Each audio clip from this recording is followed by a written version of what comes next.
Everyone talks about strength, but nobody talks about the thumbscrew of character. But I will. This is every single GTA protagonist's biggest weakness. Now, we all know Claude as this unstoppable force, a real killing machine who can take on anything Liberty City throws at him. But let's be real for a second. Our boy Claude's got a pretty big weakness hiding behind that tough exterior.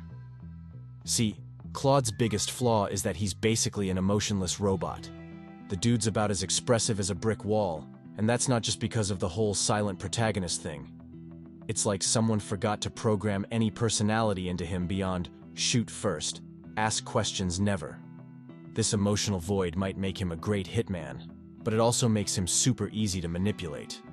Think about it. Claude's lack of emotional intelligence means he can't really read people or situations.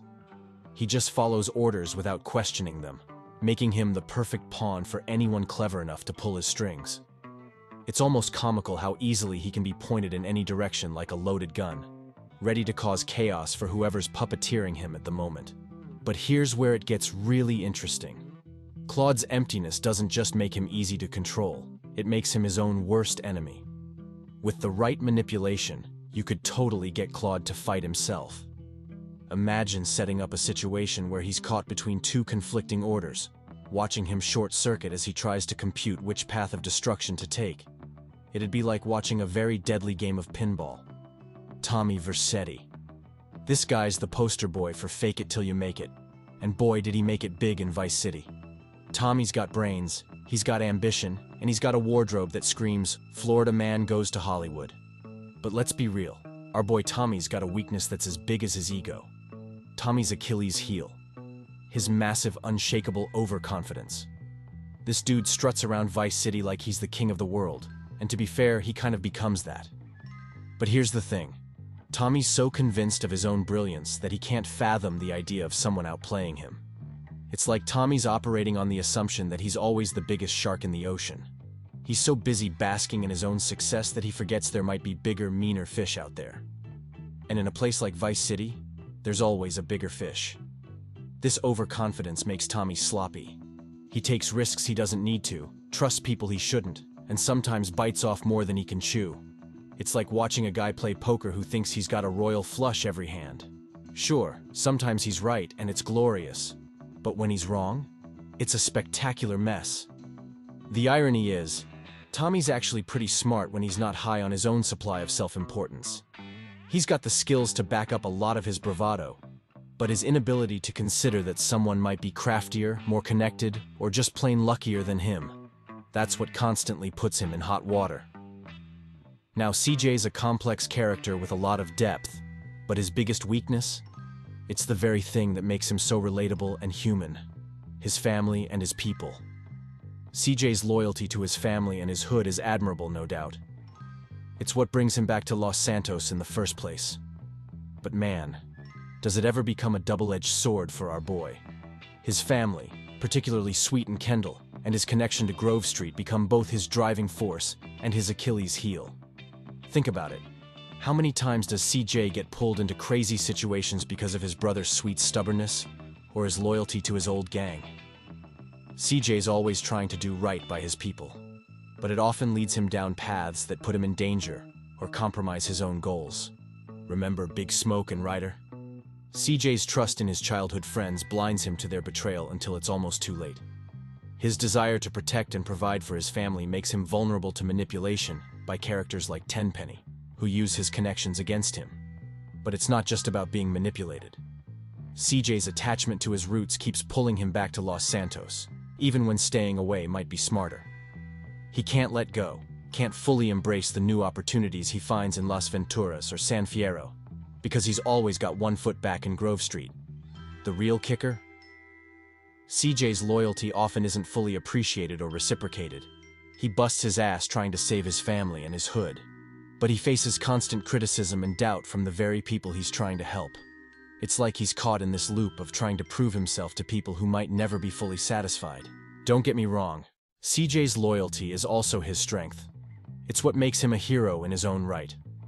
But in the brutal world of San Andreas, having such strong attachments is a liability. CJ's journey is all about learning to balance his loyalty with his own needs and ambitions. Nico. Nico arrives in Liberty City hoping for a fresh start, but he's carrying some serious baggage from his experiences in the Bosnian War. This dude's seen some stuff that would make most of us curl up in a ball and never leave the house again. And while he tries to put on a tough exterior, his past is always there, lurking just beneath the surface. The thing about Nico is, he's constantly at war with himself. On one hand, he wants to leave his violent past behind and live that American dream his cousin Roman's always going on about.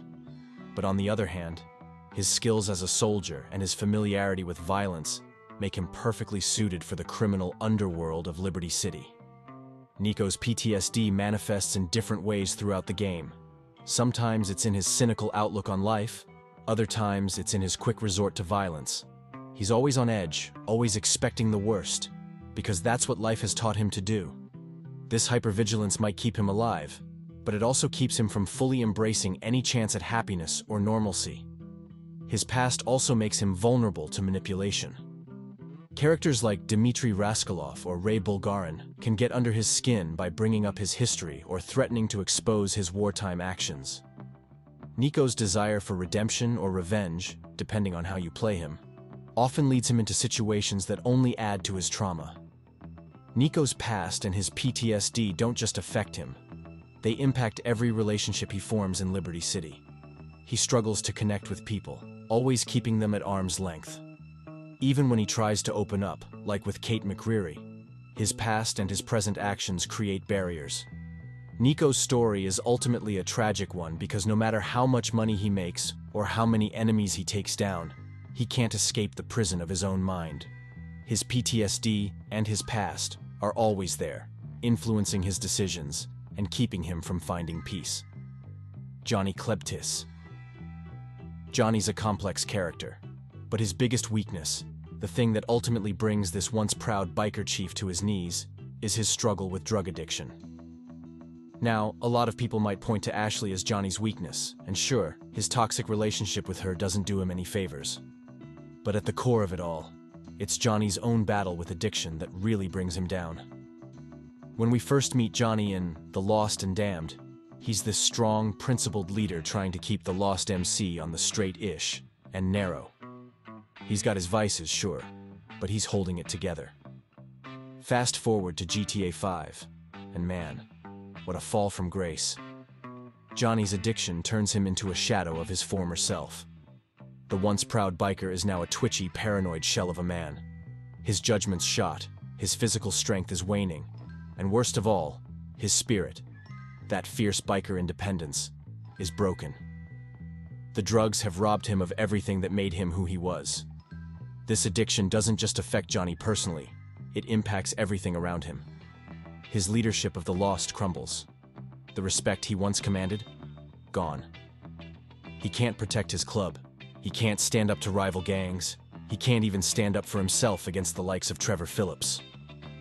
Speaking of Trevor, Johnny's confrontation with him in GTA 5 is the ultimate demonstration of how far he's fallen.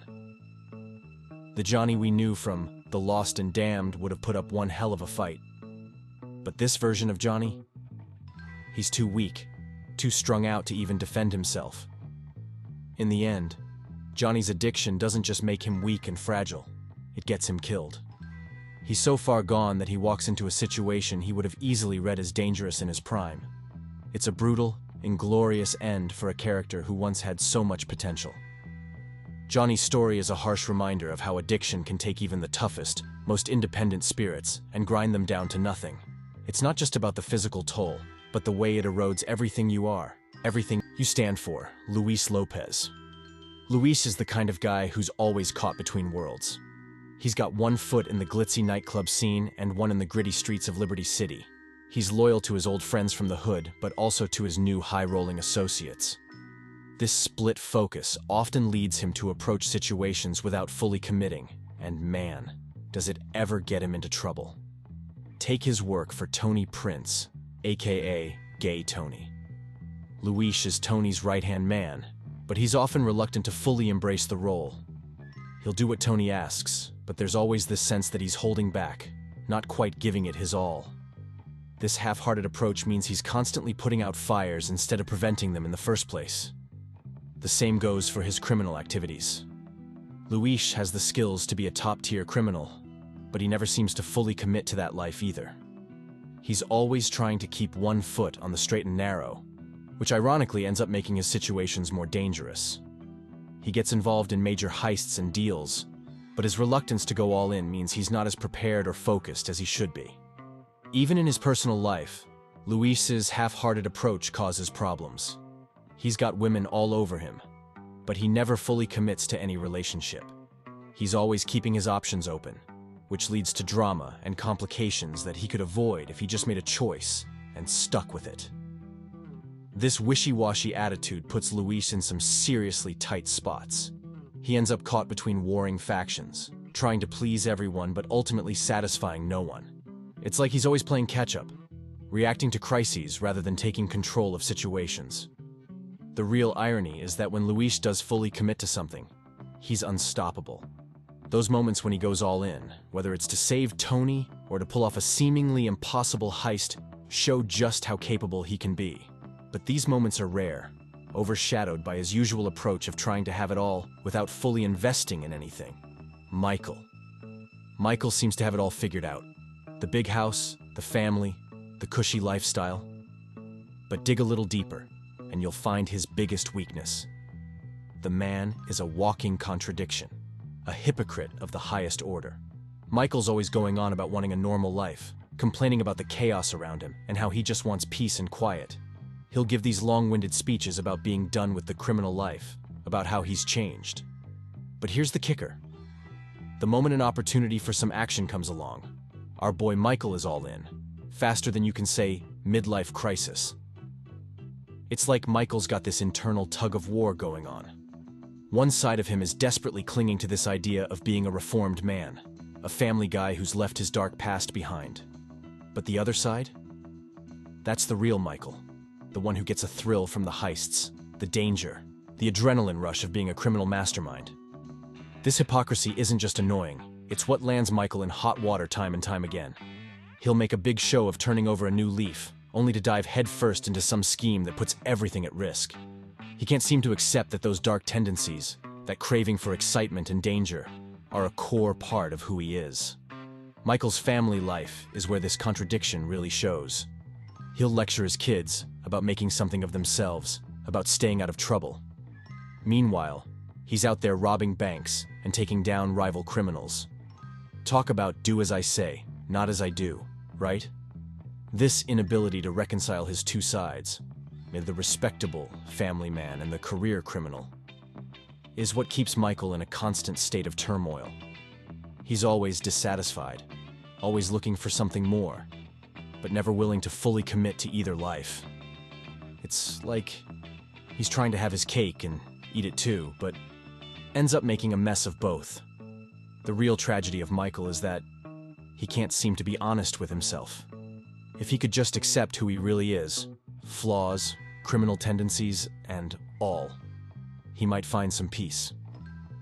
Instead, he's stuck in this cycle of denial and indulgence, always complaining about wanting normalcy, but never able to resist the siren call of chaos. Tony Cipriani. Tony's the kind of guy who lives and breathes the mob life. He's all about respect, honor, and following the chain of command. On paper, that sounds admirable. But in the cutthroat world of Liberty City's criminal underworld, this devotion becomes a serious liability. Take his relationship with Salvatore Leone, for instance. Tony's loyalty to Salvatore is absolute. He follows orders without question, puts his neck on the line time and time again, and never seems to consider that maybe, just maybe, Salvatore doesn't always have his best interests at heart. Tony's so busy being the perfect soldier that he doesn't see how he's often being used as a pawn in larger games. This blind loyalty doesn't just put Tony in dangerous situations, it also holds him back. He's got the smarts and the skills to be a major player in his own right, but he's so focused on serving others that he rarely looks out for himself. He's always somebody's right-hand man, never the boss, because he can't bring himself to challenge the authority he respects so much. Tony's loyalty extends beyond just Salvatore. He's devoted to the entire idea of the traditional criminal hierarchy. This means he often finds himself caught between warring factions or conflicting orders, trying to navigate complex political situations while still being everyone's good soldier. It's a tightrope walk that frequently leaves Tony in precarious positions. The irony is that while Tony's loyalty is his defining trait, it's not always reciprocated. The very people he's so devoted to don't hesitate to throw him under the bus when it suits their needs. Yet, Tony keeps coming back, keeps serving, keeps putting his loyalty to the test. This weakness becomes particularly poignant when you consider Tony's story arc across different GTA games.